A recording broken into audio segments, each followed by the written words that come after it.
Welcome to the Manders Mindset podcast. Here you'll find both monologue and interviews of entrepreneurs, coaches, healers, and a variety of other people, where your host Amanda Russo will discuss her own mindset and perspective and her guest mindset and perspective on the world around us. Manders and her guests will help explain to you how shifting your mindset will shift your life. Welcome to Manders Mindset, where we explore the power of shifting your mindset to shift your life. I'm your host, Amanda Russo, and I am so excited to be here with today's guest, Christiaan Hofman. He's all about helping you close the gap between who you are and who you're meant to be, whether it's getting back into movement, feeling confident in your body again, or just living with more intention and energy.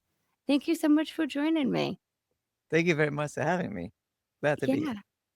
Who would you say Christiaan is at the core? Oh, yeah, that's nice. At the core, that's my self-conception. And my self-conception is made up by my identity. So the identity consists of my personality, my character, my qualities, competencies, and skills. Underneath that, there is an underlying comfort zone where I reside very comfortably. And in that comfort zone, I have an understanding, knowledge, and a confidence going for me. And if I step too far out of it, it's going to be a little bit tricky. But with my comfort zone, it's connected to my self-image. And my self-image consists of my beliefs that I hold, my mindset that I have, and the moral code that is lingering or is always there. And that defines my self-definition. So, and a self-definition is, it's depending on the beliefs that I'm holding. And those beliefs come from my culture, my upbringing, the circumstances and dogmas and climate and environment that I live in. So, and that eventually comes to a certain decision, behavior, and my outcome, my destiny. So if you ask me what is me, that's in that group.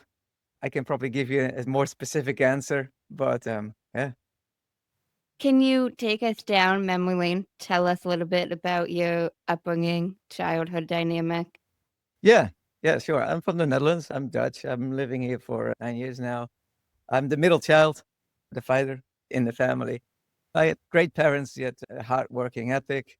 They took us a lot of vacations and camping and such. So good childhood memories, nothing to really strive for or to regain. I hear that a lot. I didn't have the need to do that.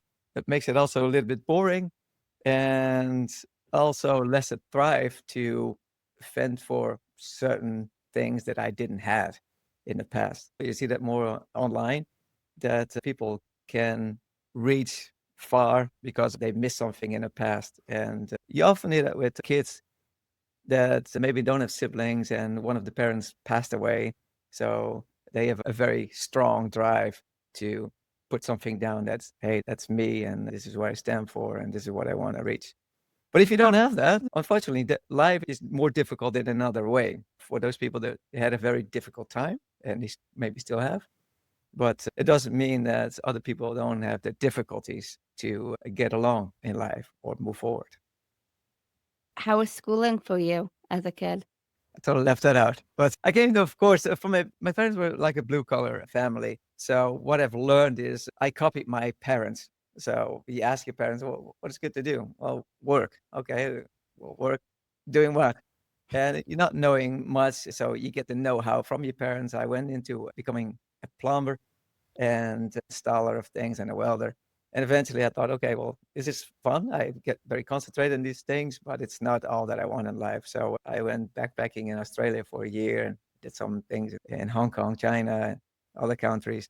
And I came back and I did different works, like, I don't know, different occupations. And eventually I thought I have to go back to school. So I went back to university. I became a teacher, PE instructor, and a personal trainer. Became also a soccer coach and a sports therapist, like a massage therapist. So yeah, and then eventually I came up with a psychological model because I was always interested in psychology of things. Can I pause you real quick? Yeah, press the pause button. About how long ago was it you went on this backpacking trip? It was 2001. What made you decide you were going to go backpacking for a year? Yeah, I was sitting in a break room while I was a plumber, And I read an article about a girl who was backpacking in Australia. I was like, that looks so fun. And I said to the guy I was working with, I'm going to do that this summer. I said, are you crazy? You have to do that. Like, you have to save money for that. I said, I'm starting right now. And it was the day after the first day of the year or something, like at Christmas or something. So I didn't meet my own standards. That's 6 months. I went in September. It took 9 months. And I had a delay because 9/11 happened that time. We had to fly over Russia and such. We could not fly over the Middle East. So I remember, And did you go by yourself for this trip? yeah, by myself. How was it? It was great, you don't have to wait on making the choice. I've met other people, I met other groups, of course, and they said like they traveled together, and eventually after 3 months, and that's most of the time, the time frame, 3 months, they break up. The group falls apart because everybody has their own personality going on for them and their own decision making, their own money they have to fend for. So they break up and go on their own ways, which is a great thing because I think it's good to have an experience for yourself and try to see who you are and how you react in certain difficult circumstances. And that was my thing, like seeking up certain difficult circumstances. And I've been in difficult circumstances. I've been robbed and everything. So yeah, it's all good. Wow, that's just so fascinating to me. Now, it didn't did it deter you at all when this like you had somebody who said to you, "You can't do that. You gotta save up for a while. You gotta plan it." Yeah. Well, I always feel like, how do you know that I can't do it? Have you done it? No. All right. Well, your opinion doesn't matter then. If I was more like No, that. I love that mindset. So many people are like, "You can't do XYZ," and they've never done it. So it's like, how are you gonna tell me that I can't do this when you haven't done it? You wouldn't know the first half of it. And it's not if it's somebody who's at least done it and it's like, "Oh, they're trying to tell you it's hard, it's whatever." Okay, I'll listen to that. Not saying I won't do it, but if somebody's never done what I'm trying to do or saying I'm gonna do, their opinion is the last person I'm ever gonna listen to. Yeah. And it's a funny thing is he said, you know what? I said, why not do it now? Well, you're young, you don't have that much money and everything. I said, I understand that, but would you ever do something like that? Yeah. He said, like, well, I started my family and I'm going to do it when I'm like 65. I'm retired. I said, who says that you can even walk when you're 65? Oh, you have to find that out. You don't know, and you don't even make it. Like, I can do it now. I can run up mountains if I want to. Yeah, I can't do it probably when I'm 65 with my spouse, but I bring her too. Those things. Yeah. I get it. So after this trip, you come back after the year trip? I'm glad. Yeah, I came back. I was first robbed and I went to China and I did martial arts and I played soccer, but I did martial arts there and I was already messed up. Face was messed up because I was robbed. I had to fight 7 people and I was beat up.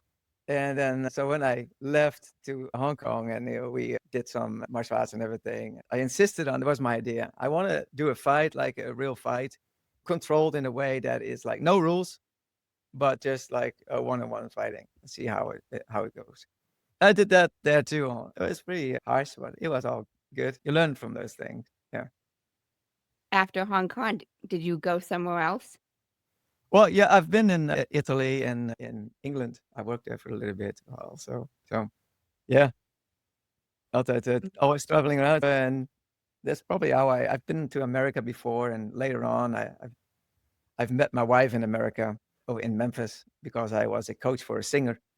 And he asked me to come along because I sang a little bit and I was not afraid to travel and stand in front of an audience. And he said, well, go with me, help me out. So I did that for 4 years. And in my third year over there, I met my wife in the audience. So that's why the reason I'm here in America. Yeah. Nice. So how long after the Australia backpacking in Hong Kong did you come back to America? How long after? About? Oh, I came back in 2002 and then I started to do all different kinds of work, save some money up. And I think in 2005, I went to America by myself. What was your first step when you came back? Was it getting a job? Yeah, that's funny because I thought my boss said you can always come back to us. They liked my work style and everything. I said, all right. So when I actually came back, and there was a transition of the euros and the gulden. The gulden was the monetary thing there at the moment. and they changed to euros. So when I left, it was still gulden, and when I came back, it was euros, and I did not. It was like the half of what it was valued for a gulden. So I did not know exactly, like, okay, how do you do these things? And I was talking with the boss, and he said, "Well, this is what you can earn." I said, "Well, that looks like a hell of a lot less, you know? It looks like half." "Well, euros, you know." And then we measured it out, and it's like, "Oh, I'm going to earn less than I left before? You're gonna make me earn less?" "Well, you know," and then he started to, like, making a deal, like, "You can earn a little bit more." I said, "No, you know who I am. You know I worked for you. You know how I work. You want me back, and now you're trying to" I said, "No, I'm not doing those tricks and deals." I quit at the time. Like, I instantly said, "No, I'm not gonna do this." Because there's a certain honesty and yeah, that you have to have upfront, and if you don't have it, if you wanna play games, well, I don't wanna play those games. I'm not the one to do those things. I'm honest in my approach, so I expect someone else to do the same thing and not just, pull a finger that way. Mm. So did something else, insurance or something, I can't even remember. Did so many things. Yeah. Okay, and how long did you do insurance or these other things before you, like, made your way out of that? Well, I started in 2000, was 8 on my, university. 2006, I think maybe 2006 or 2008, I started going back in schooling. It was a period of 2, 3 years that I did all random stuff just to see what sticks, what is nice to do, and nothing really stick that much. I don't wanna sit behind a desk, so a lot of jobs fell off, but I don't have that. Yeah, I can't do it. Literally, I cannot do it. Even if I try it now, if I sit in the morning behind the desk, I fall asleep, and that's literally I cannot open my eyes anymore. I don't know what it is, but if you put me in behind a desk at 6 o'clock in the evening till like 2 o'clock in the night, I'm good to go. I'm focused, I'm laser focused, and I can do it for hours, but not in the morning. If it requires me to have a day job and start in the morning, I'm out. I can't do that in the morning. Don't function that way, I guess. And that's what you have to do. You have to find out what functions for you, otherwise it becomes so miserable. That is so true. What did you go to university for? What did you study? It was becoming a PE instructor, like a teacher for kids from 4-year-old till 12 years old at that time. And I was able to Mm. teach till 18 years old. So I did all those things, and I worked with special needed kids for a while because you could choose that. And I thought, hey, that's a little bit more difficult. So I like a challenge in that. So I worked with those kids a long time. And when I came in the States, I worked with difficult children here as well as a direct care. They call it different right now, but you deal with kids that come from well-established families, and they are either have an addiction, drugs, porn, drinking, whatever, and that's why they end up there, and they sit there for, most of the time, minimum of 6 months or till 2 years. So, yeah, it was a heavy job, rough, but it's good. You learn a lot. You learn a lot about yourself. That's true. Now, did you enjoy being the PE teacher? How was that? Yeah, I like the physicalness of it. So I like martial arts and the technical side of it. Like, how do you move your arm in such a way that's like the least amount of effort, but has a lot of impact? And if you try to figure that out, and eventually you come closer to that standard, that is what works for me. And if I can give that to someone else to make a body better, that makes me happy, it makes someone else happy. And that's what I do with the Sport Naturel, the company I have now. So I try to make people better quickly with first easy things. It doesn't need to be all crazy. So I try to make it simple but effective.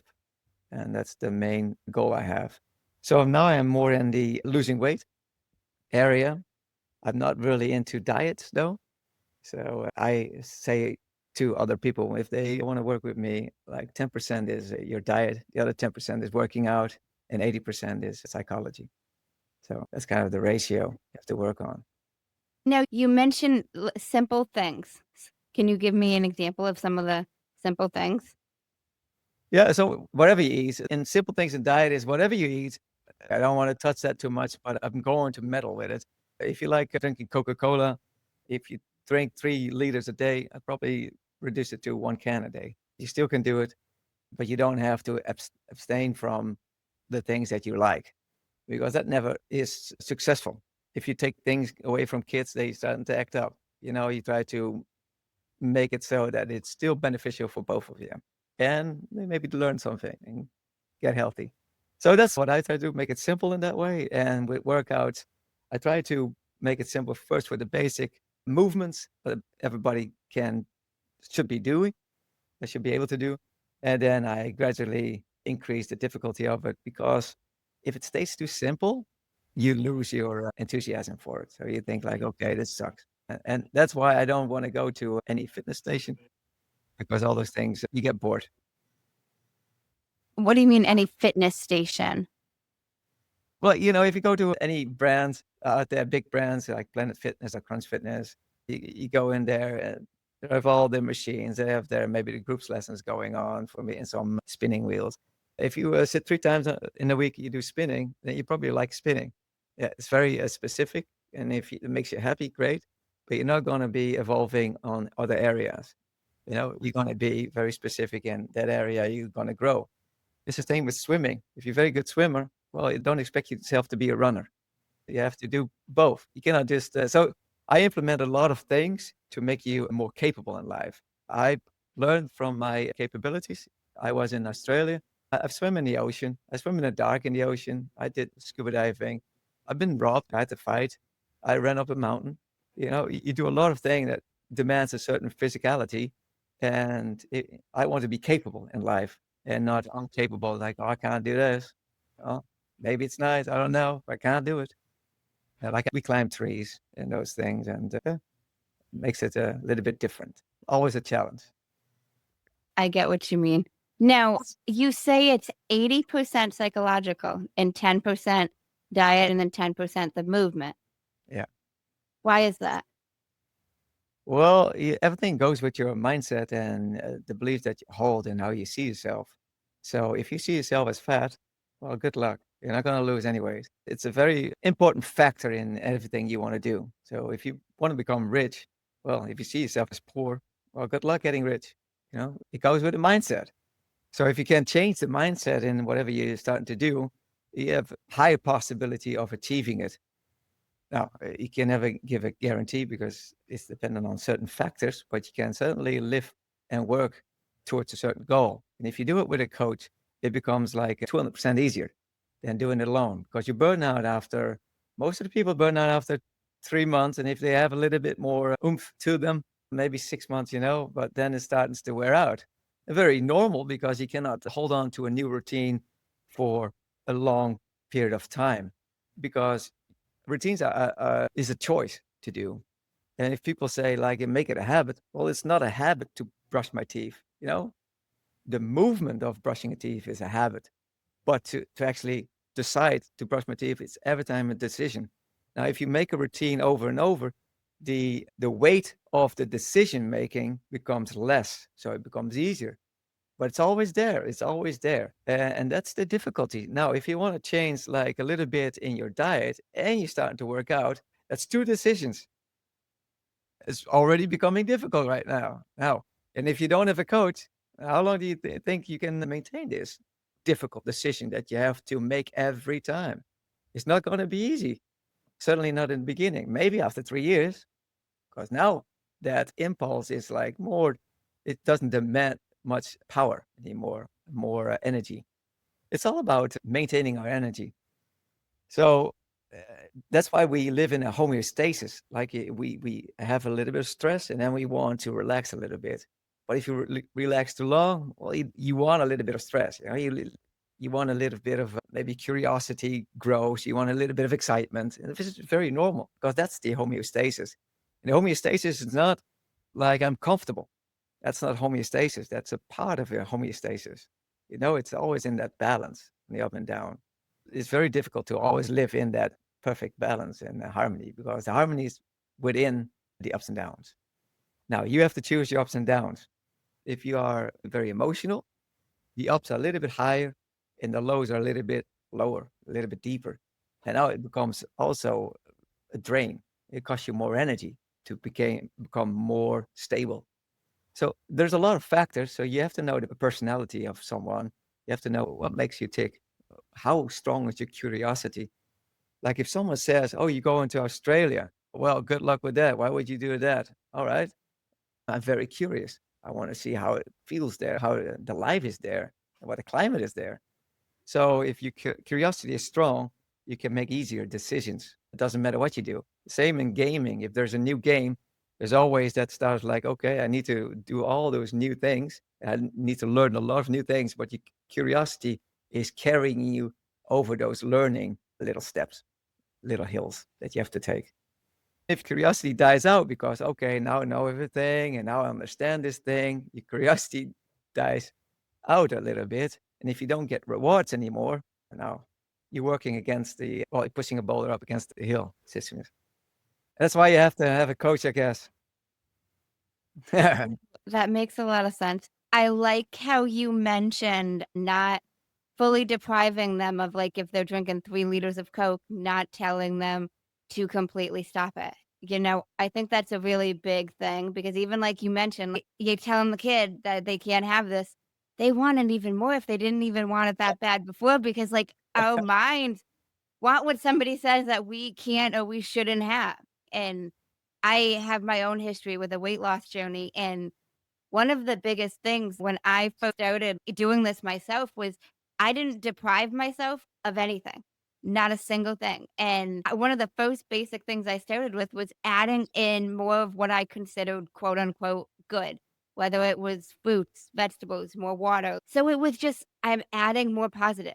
I'm not taking away, but I am just adding in more of the positive because I had a trainer at the time that was like, "You gotta start meal prepping, you gotta do this," and I'm like, "Buddy, I've never done any of this in my Right, life." I might be young, I was, like, 23 at the time, but I'm like, "I have gone 23 years with not meal prepping, with never going to a gym. You think I'm just gonna wake up and roll on the other side of the bed and right. be this whole new person? It's No, not going to stick." And no. he's like, "You can't keep eating the same stuff." And I'm like, "For right now, yeah, yeah, I can. I'm adding in more of the good." So I like how you mentioned that because I think a lot of people, even a lot of coaches sometimes have the mindset of, you gotta stop this or you gotta just do this. And it's if I have never, even if you don't want to call it a habit, if I have never done that, I'm not just gonna wake up and suddenly start being able to do this. Right. And that's, I think, where a lot of people go off the rails and they look at people that actually do it. So you have those people, they go to the gym, it's their routine and they made it a habit, right? They walk into the gym and habit kicks in. They put their, I don't know, the towel there, they have the drink in their hand, and then it instantly kicks out and they do their thing. But if you look at that and you want to beat, it means, hey, but that's not part of my life. That's not me. I don't identify with it yet. So it's very hard to identify with someone else when you are, it's not that. And we want things in life what other people have because it works for them, but it doesn't always work for us, not in the beginning, at least. So if you want to get there, you can get there, but it goes with first of the mindsets and a lot of rehearsal. Reframing maybe of sentence of more like, oh, I am a healthy person instead of like I want to be. I am a healthy, I make healthy choices. Yeah. And I say that to myself because I always think I am. But yeah, people ask me, what do you eat then? You ever go to like a Chick-fil-A? Yeah, I do that too sometimes. It's sporadic, but I don't care if I need to eat and there's time and everything else is involved because life gets in the way sometimes. And I get that. You can't be too picky in certain ways. I mean, your body is there to process a lot of things.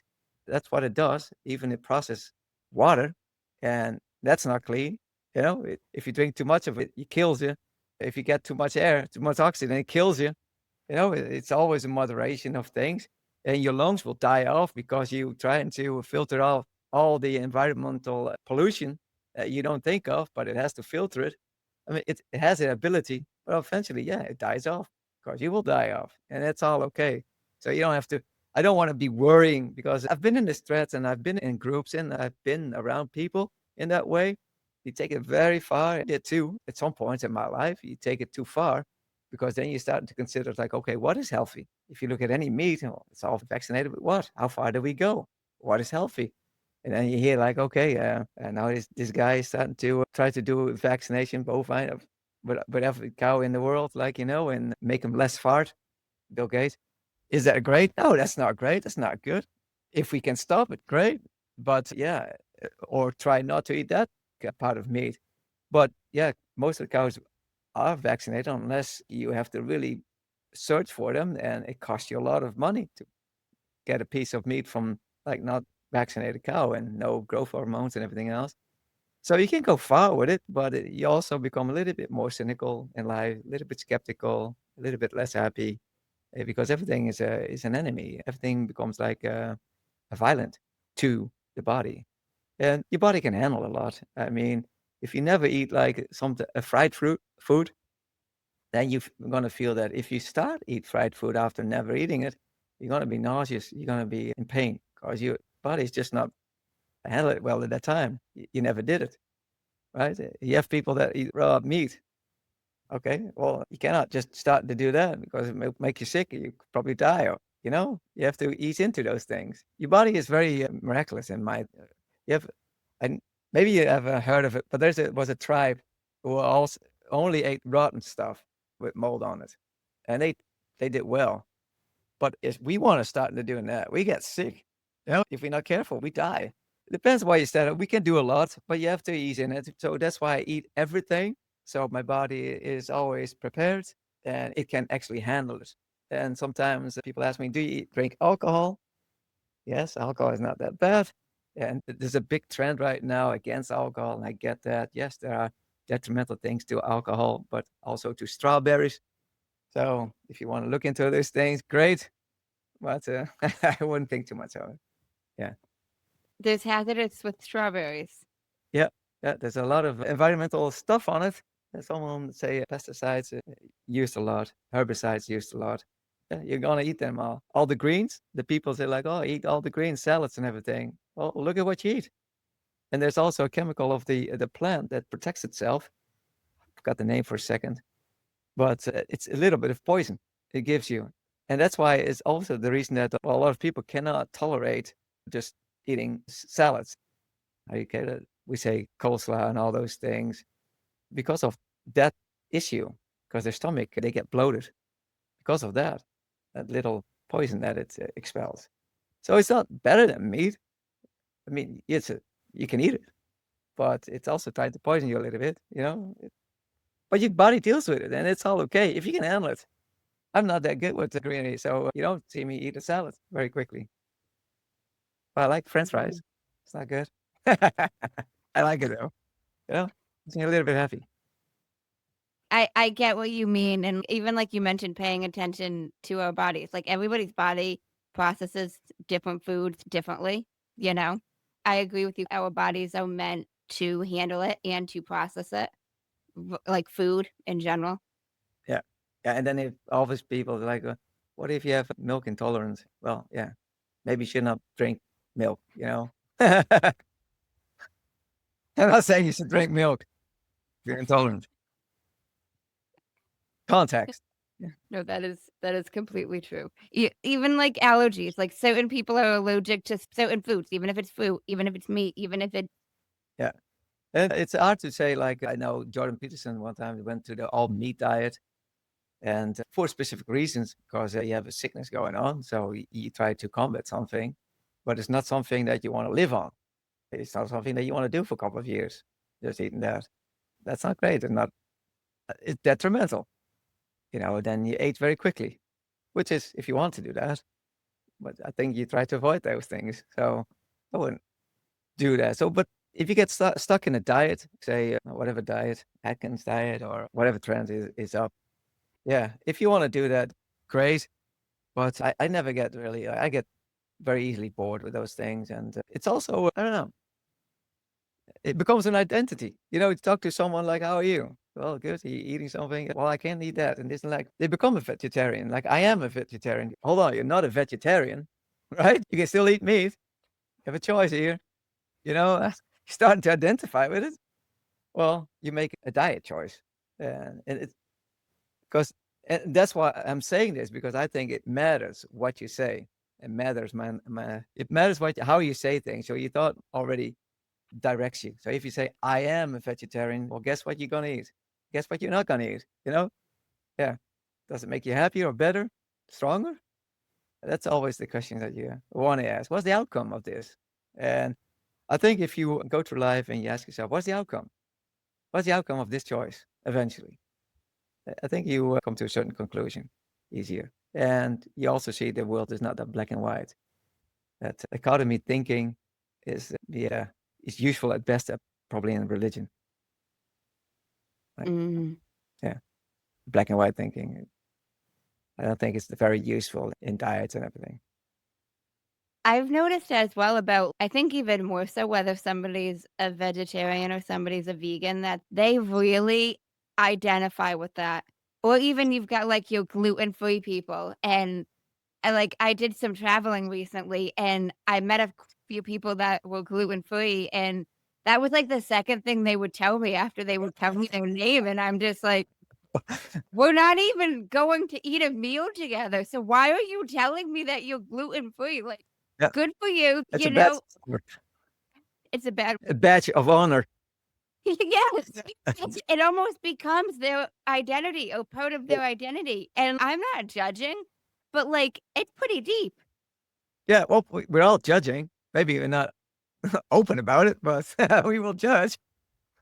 Which is I, okay. I mean, I do it too. I mean, like, I don't care. You want to eat whatever you want to eat, but it was a little surprising to me that the second thing some of these people are telling me is about their diet choices and like, what they consume or what they don't consume. And I'm like, we're not even eating lunch together. Why do I need to know?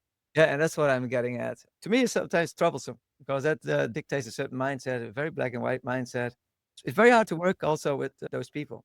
The fun thing is they know what they want. That's great because you can instantly play into that. But if you start asking, look, what is the outcome of this and why? If you dig a little bit, there's a whole lot of different problems behind that. It's more in the psychology problems than they have a food problem most of the times. What I've seen, what I experienced. And I mean, I don't judge in a way, okay, that has a certain like an outcome from me, how I handle you. I think that's also what you mean. Of course, there's a certain judgments like, okay, I wouldn't do this. I don't think that's a great thing. And the discernment in here. But yeah, I think it's beneficial if you say something back. Like it's like, oh, you identify as vegan, you know? That's interesting. Tell me more. Yeah, maybe you come to something. You want That's true. pitch? Sorry. No, I'm that way. Yeah. That you would offer vegetarian sausage. Just I don't know if the situation asks for it. Yeah, a little bit contradiction, I mean, how can you get someone to think differently? You have to maybe push a little bit and use a little bit of a humor and maybe have a different kind of humor. But yeah, how do you? That's why I always said the king had the role of the joker because otherwise you become too serious about yourself, and you don't need that. Nobody needs that. So if someone can make a little bit fun about you, it's just great. You should if you take that well, then you're in good company. Life is long, but life is also short to be so serious all the time. Yeah, and you have your moments to be serious, of course, and everybody seems to know that feature. But if you decide to identify it with food choices, you know, maybe something that's more deeper going on. And if you go into the CrossFit world on athletes, they have a goal and they seem to be different than, let's say, a fitness person who really goes all in on the fitness because they have to achieve something because they have a certain image they are working towards. So the self image is maybe a little bit corrupted. And yeah, they can go very far in that. The self image contains like the strong health and limiting beliefs, and your mindset is there, and also your moral code. So most of the time in your self image is also, if you are religious, the religion part is connected there between the beliefs and the moral code. That's your religion connection. And it's a very strong indicator for black and white thinking. So if the self image is more on the black and white thinking and you have something to prove, then you most of the time you go very far in certain choices that you make. And I've seen those girls look great in the body, great. You have 8 abs. It's awesome. And somewhat for some people, how do you say that? Not impressive, but more than that, like you get scared of them. But it's like, oh, you're really doing great. To what effect? What is the end goal here? What's the outcome? Where do you want to go? Who do you want to be when you're 70 years old?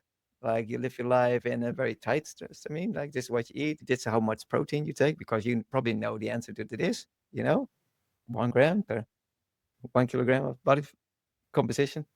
Those things they can tell you. They know all about it. And which is not bad, you need those people. But you always want to leave a little bit of room of the things that you don't know. I came to an understanding that I don't know anything. And even I think I do know certain things. It's always something that proves me wrong. It's like always, oh yeah, okay, dang it, going back to the drawing table, which is great, but it makes you better. It makes you more around, and you can talk a bit. You have something to talk about. So yeah, you don't want to be that one track. How do you say that? Racehorse can only do one thing. I gotcha. Yeah. So Amanda, if you have some people that need some help in this segment, send them to me. So Now I want to transition a tad. I'm good. curious, what has helped you be able to confront yourself inside your comfort zone?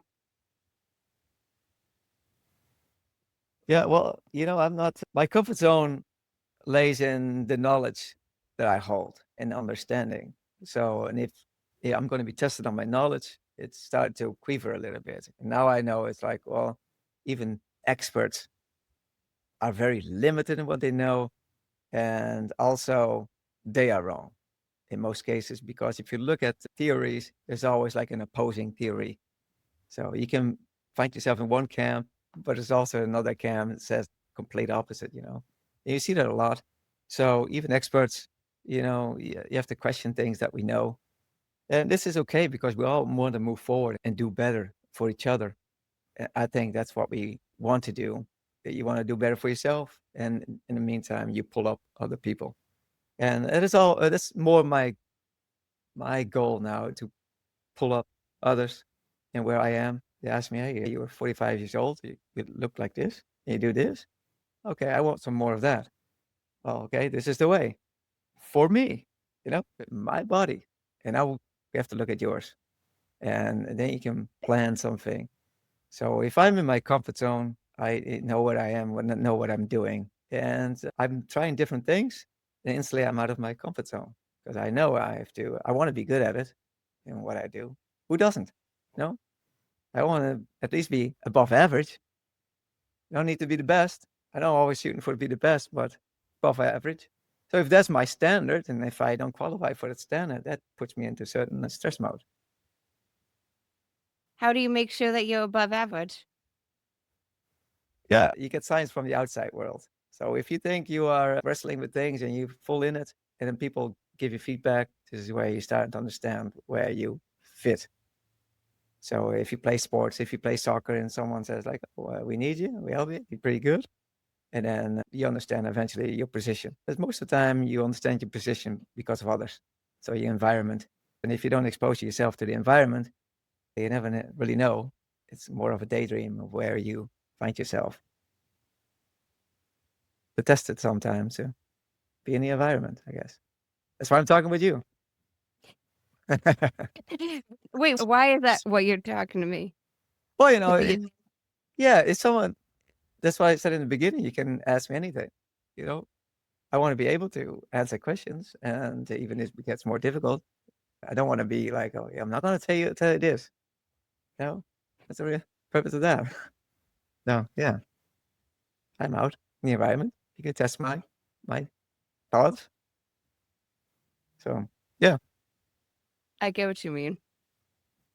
Be in the yeah, environment. yeah. That's how you test yourself and how you define yourself and get defined. Mm. How you define yourself and how you get defined. There's two processes going on because you have the self-conception, that's you really knowing who you are, and then the self-definition is how you define yourself towards someone else. Like I'm defining me in a certain way towards Amanda because I want you to like me. I want you to think, oh, he knows what he's talking about. Define myself in a certain way. So it's a little bit different. And then you define me, and then there's a truth to it, and that's more important. Otherwise, I live in my own self-definition and in my own truth. I can be God, you know? Yeah, That's true. yeah. Now, have you always realized the difference between self-conception and self-definition? How'd you discover that? I was 2 years old. No, I think no. It was a very long, long road. A lot of I wrote a book, you know? And when you write a book, I did like 6 years of research and 2 years of writing while also researching. So it was like an 8-year period. And the moment that you start to write about things, you have to define things. And when you start to put definitions to words, then you understand them. And you can also classify them and take them apart better. So that's why I have a psychological model that I've created because I took it all apart. My plan was I want to do like 100 years of psychology and I want to put it on one paper, A4, we call it, A4 in Dutch. So, and that was the goal. And yeah, I made something out of that. And that's what I work with. Can you tell us a little bit about this model? Yes, it's great. That was a little bit. Now, the book is called To Meet Yourself, Think for Yourself. And the model is about all the processes. And basically, if you look, it consists a lot of everything that you are. And within that, there's a lot of biases going on. So always understand that you are biased. And that's the main focus of my model. It's like whatever you do, whatever you think you are, or say how to define yourself or the concepts of you is always biased because it has to go through processes. It has to go to the five senses. It has to go to the intellectual faculties that you hold on to. It also has to go through the identity that you have, the personality, your character, and the traits that you hold on to. So all those processes that makes any information that comes in biased. So that's the main thing of my model. And that's instantly the gray area. That's why it's never black and white. That's why I like the Tao Te Ching. Tao Te Ching is maybe you're not familiar with it, maybe you are. I've heard of it, but Yeah, that's like if you take the Bible and you open it up and you read it through, and then people start to like, oh, that's not true. This is it. This is not it. And then you have factions, and then they break apart, and it's Methodist, and you have Jehovah's and everything else, because they don't seem to agree with each other because they think they hold the truth.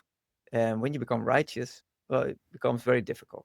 So in the Tao, they started to say, like, he says a little bit different, but let's say I just translate it a little bit freely. Like, if you think you know it, then you don't. If you start a Bible like that, if you think you know it, then you don't. Well, that's a great start. That's a great start of any book.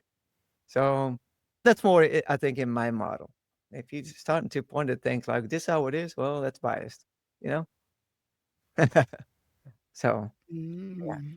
there's only a model to see like what leads to what and what is connected to what. So I can, if I have a problem with my self-conception, where does this come from? Where does this stem from?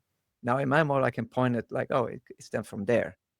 So, and this is what I can do against that. So yeah, that's why it's easy for me to help someone lose weight because as I said, it's 80% of psychology. And if you have an answer for psychology, then it becomes instantly easier. I really like how you mentioned we're all biased in some way. Yeah. Like even if Mm. I say, look at you, it's like, oh, she's a pretty lady. Well, pretty girl, I'm biased. It's to whatever I see, what I find pretty. So you have to understand, like if you have a infatuation, it's very biased. So is it real for you, but not for your neighbor, Yeah. Yeah. No, So that's it's true. if you have your understanding of that, it makes it a little bit you become less serious about yourself in certain ways too. So it helps with that. Now, I'm curious. You said it took about 8 years for the whole book process. In terms of your backpacking adventure, your trip to China, like, did you write how long after did you write the book after? Yeah, I wrote a book after. About how long after that trip did you write the book? Well, it came out last year. So, and it was 8 years in the making. So around 2016, I did all the research, starting with it. Okay. So, like, 15 years after? Yeah. Have you always thought you were gonna write a book? No. No, that's just something I always ask people who have written a book on the show because I'm just personally curious. So you didn't always know you were going to write a book. No, not even when I was busy with the research. I wanted to make a model for myself. And when I started to talk about it, it's like someone says, like, you have to put it down, like write it down. All things, yeah, all the little wisdoms, write it down. I said, well, yeah, I wrote some things down, and then eventually I started like, okay, maybe something. And I decided to make a storyline out of it. So it's not like a conventional personal health book. It's a storyline, and it's in that character. I am kind of the character. So I try to stay close with my knowledge, I can make it totally fictional, but it's not. So the most of the things that in the book, it's what I've experienced. And it's just a talk with an old Sifu, like an old Chinese Sifu. Well, I've met a Sifu, so it is based on certain things that are true. And you just like, there are questions in it like, what's the meaning of life? And then the old Sifu answers in his capability of what is the meaning. And they try to come to a certain idea of it. And there's more questions in those things. And I had some good feedback of it. It's well rated at the moment. So I'm very glad with that. So they like the story and what's in there. But it was more for helping myself out. I love that process. So even in the midst of the research, it wasn't you were researching because you knew you were going to write this book. Wow, that's so fascinating to me. I love that. Just the way that panned out because somebody said to you, you got to write this down. Right. Yeah.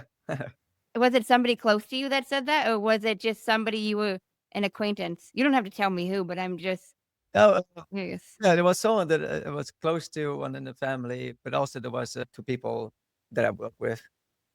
They said, like, Oh, man, you need to write these things down. Oh, yeah, I'm like, wow. I love how that came full circle for you. yeah, me too. And it was great to do it in English. It's not my first language. Was that a little bit of an extra challenge for you? No, I wouldn't say it like, no, no. You know how it is. If you are, I lived 36 years in the Netherlands, and then eventually, like, I'm 45 now. And you start to think in English. You don't know all the words yet, but you can find them off. And it's like, okay, this is what it meant in Dutch. So what will this equivalent be in English? So you can find all those things out. It slows down a little bit the process, but overall, you start thinking English, so you write in English. And the grammar is not the best though. You need an editor. Anyhow, any writer does though. Yeah. I agree with that. I love that though. I want to transition a tad. You told me this Dutch saying, and I'd love if you could elaborate on this.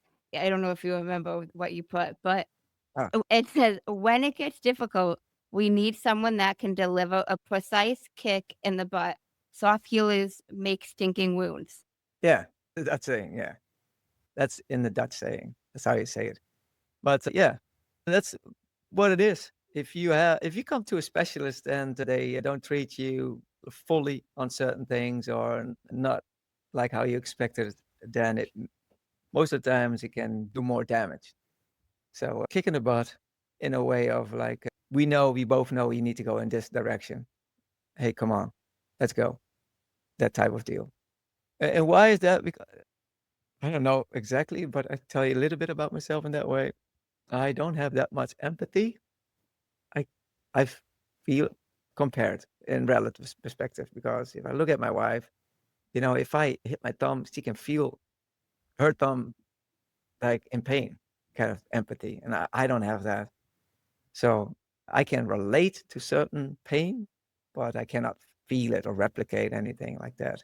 So if I see someone struggling, I do it how I do it to myself. Now, I'm a little bit brutal to myself. I don't suggest be doing that, but just we run every year we do like a Spartan race, like it's called the Ask of Spartacus Dash, and it's with obstacles you have to run. And yeah, when I run that, I'm like, come on, and then a certain words comes out, but push yourself, don't stop. Other people are running. Come on, it goes on in my brain. And that's a little bit how I'm outwards to people close to me. So the more closer you are to me, the more you got the treatment that I treat myself with. It's not always that pretty, but it's in times effective. Now you have to know when to pump the brakes. Like during my experience over time, I understand more how to pump the brakes and to adjust it to where they can step in and still feel okay about themselves. Because you don't want to kick too much in the butt when it's not needed or it has not the right effect on it. So I'm saying only this, a lot of people need a kick in the butt. I do think that. Instead of holding hands, you can do it. You're my hero. Well, results also matters, you know. It's the doing that is where it lies. There's the enlightenment. It's in the doing. Um, yeah, I try to pull people in the doing. And it's not always easy. I understand that everybody struggles with this. It's not only me, you know. But if you have a coach, you at least expect them to hold you by your hand and pull you in a direction, you know. And sometimes a little bit pushing in the back. Yeah, you can do this. Depends what people need. I get that. You know, Now, one thing though, guys, maybe it's different, but it's my experience. But guys, they do well with a little bit of pushing, like holding hands. And some girls, they need a little bit more of abrasive, like, come on, you can do it. You know, what are you doing? You can do more. No, and some girls, like, they do really well. It's remarkable. It's like, I always thought it was different, but most of the guys, they do it already to themselves. They don't need someone else, like me, doing the same thing. I'm curious, your thoughts on emotions. Well, you put in some ways they're overrated. Yes, emotion is overrated. Yeah. Why do you think so? Well, emotion is a reactionary system, and it tells you when you need to be doing something, like when you're in danger. Most of the time, you're not in danger. So if you have emotions going, you go in anxiety. Anxiety is a low grade of fear, and if you keep that going for a while, well, it goes very bad for your body and your mind. So emotion is not, I think, helpful in that way. So there's a line.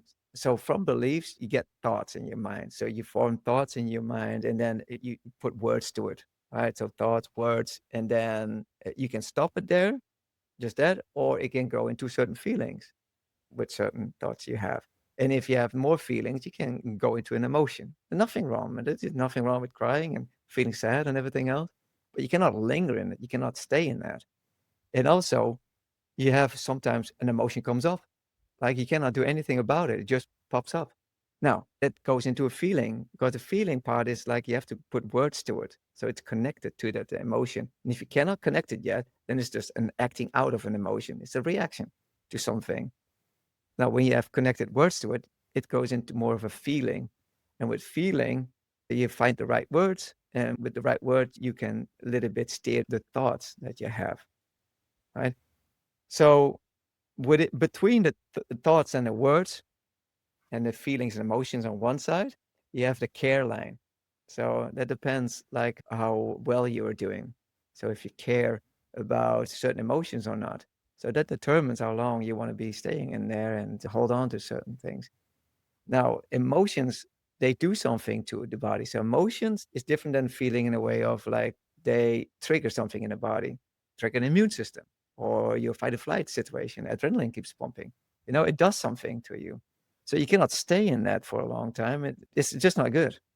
The cortisol levels goes up, and for what reason? You know, you don't need that too much in your life. You're already doing that too much to yourself anyway. So talking with feelings is good if you're not emotional about it, because then you cannot control it anymore. You're just reactive. You're not responding anymore, and that's the difference. So, yeah, if someone is fully emotional, you cannot do anything about it either. You know, you leave it alone a little bit, give them some time to regroup. You're not saying like, "Hey, handle yourself." That's not helpful because they're already in the emotion and they try to find their way back. And sometimes you can help them a little bit with it. But yes, like if I've seen that. Maybe it's very bad to say this. I don't know. But if you make, let's say you're black, and if someone says like something bad about being black, you feel instantly emotional about it. It's not helpful. You know, it says everything about you, your identity, or where you identify with, and what it does to you. It should not do anything about you, what someone else is saying in the first place, because who's he or she? Doesn't matter. You know, if you take it so personally, well, you have to look at yourself at some point. Like, where does this go wrong? Is this a good way of living? You know, being emotional about this. Is this what I want? Is this a good outcome? And I feel now hatred, or I want to slap someone, or I want to fight for some rights. I already have these rights. Okay, well, what do I fight for then? Oh, I was hurt. Okay, you know, a little bit of a that's what I feel like. In some ways, it's overrated. Doesn't matter. Yeah, you can What compare them. Yeah, what about like more positive emotions? So even like joyful or happy, would you consider that an emotion as well? of course, that's also emotion. You want to always stay in a blissful state. Do you consider those emotions overrated? Well, you know what I said in the beginning. If you live in high highs, you probably have low lows. That goes most of the time goes hand in hand. So if you're a person with very high highs, then brace yourself. I like stability, and that's why I have a wife who is very stable. Not going on a roller coaster all over the place. I cannot handle it. Makes me crazy. You know, I don't know what I should be doing then. But if you're very high highs, yeah, joy is great. Happiness is great. Happiness is just a byproduct, and you have that over time. And it's not like a very high state of emotion. Joy can be, laughter comes from it. That's all great. But have you ever tried laughing for 30 minutes? No, it's like how far along can you go? So it's moderation. It's like the balance. If you do it too long time, it's like, yeah, it's with everything. Yeah. But that's Oh, me. I'm not no, saying it's right or wrong. This is my view. And I'm very biased, remember? no, I get it. I was just curious on what you meant, how they're overrated. Yeah. Yeah. That makes sense about wanting it to be more balanced. Because even like you said, if you have such high highs, the lows are probably pretty low. Yeah. Yeah. That sucks. You all know these people. It's like, what's the weather? It's raining. Oh, it's raining again. And then yesterday it rained too. Man, it's funny it stopped raining. Did it stop? Now I have to wear a poncho to go to work. Everything is dark and yeah, it goes a certain way. You know those people, and it's like it doesn't matter. Yeah, we all live in it. It's all raining for us all in this little neighborhood. Doesn't matter if you have an emotion about it. It's helpful. So what's the Mhm. outcome? Again, what's the outcome of this? Well, I ask myself, so I hope other people can ask themselves that same thing, and maybe that it's helpful. It's helpful for me. I like that. Is it helpful? Does it work towards the outcome that I want? Does it work towards the outcome that I want? Yeah. I really like that. Well, I thank like- you so much. Yeah. No worries. Have you heard of a man named Jay Shetty? No. Jay So, Shetty? yeah, and it's fine that you haven't. He's an author. He's got a podcast called On Purpose, and he ends the podcast with 2 segments, and I've stolen those 2 segments. Oh, So, I give him a little bit of credit. I think that's the legal way to protect myself and to do this by okay. mentioning him. It's not a problem that you haven't heard of him because the question's more about you, but I just give him a little bit of credit because these are not my questions and I completely took them from him. But he's got 2 segments that he ends his podcast with. First one is called The Many Sides to Us, and there's 5 questions, and they need to be answered in 1 word each, okay? One word. What you say? One word each? Yes. You can do it.